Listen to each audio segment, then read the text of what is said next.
નમસ્કાર, આપની હળી રહ્યો છો અડીખમ ગુજરાત. આપની સાથે હું છું રાકેશ પંડ્યા. સમગ્ર મહીસાગર જિલ્લામાં આગામી ગણેશ ચતુર્થીના પર્વને લઈને ભક્તોમાં ભારે ઉત્સાહનો માહોલ જોવા મળી રહ્યો છે. ઠેર ઠેર ગણપતિ બાપાના આગમનની તડામાર તૈયારીઓ ચાલી રહી છે, ત્યારે લુણાવાડા શહેરમાં પણ ભક્તિમય માહોલ છવાયો છે. શહેરના પ્રણામી સોસાયટી ખાતે વિનાયક યુવક મંડળ દ્વારા આયોજિત ગણેશોત્સવ અંતર્ગત ગણપતિ બાપાનું ભવ્ય આગમન સંપન્ન થયું હતું.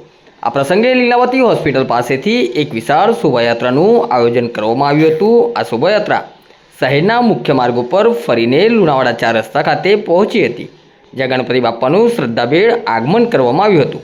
ગણપતિ બાપા મોરિયાના ગગનભેદી નાદથી સમગ્ર વાતાવરણ ગુંજી ઉઠ્યું હતું અને ભક્તોએ અત્યંત ઉત્સાહભેર બાપાને આવકાર્યા હતા. ઉલ્લેખનીય છે કે ગણેશ ચતુર્થી હવે નજીક આવી રહી છે, ત્યારે મહીસાગર જિલ્લાના વિવિધ યુવક મંડળો દ્વારા શ્રીજીની પ્રતિમાના સ્થાપન માટેની તૈયારીઓને આખરી ઓપ આપવામાં આવી રહ્યો છે. પંડાલોને પણ શણગારવાથી માંડીને પૂજા અર્ચનાની વ્યવસ્થા સુધીની તમામ તૈયારીઓ પૂરજોશમાં ચાલી રહી છે.